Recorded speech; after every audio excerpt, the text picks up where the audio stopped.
Para nós supón un paso importante porque somos unha web de referencia con diferentes herramientas das que podemos falar e é un convenio interesante para que o adestrador galego teña, digamos, todo tipo de ferramentas para o seu traballo, para continuar a súa formación e para axudar, digamos, nos entrenamientos diarios.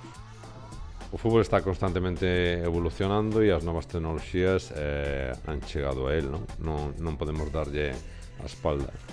O que pretendemos en este convenio tamén é poñer ese tipo de ferramentas tecnológicas a disposición dos adestradores, non só que sea unha revista unha página web donde teña moitos contenidos para a súa formación, sino poñer en disposición deles tanto herramientas de gestión como de animación, de preparación de entrenamientos e demais.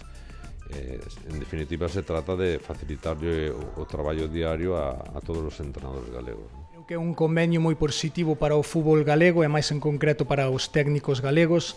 Creo que poñemos na man dos entrenadores medios e ferramentas para que a súa calidade no adestramento pois mellore. Esta ferramenta creo que tanto a nivel de publicación coa revista de fútbol como de fútbol sala, así como o software e o editor de vídeo, pois vanlle dar moita marxen de maniobra aos técnicos galegos.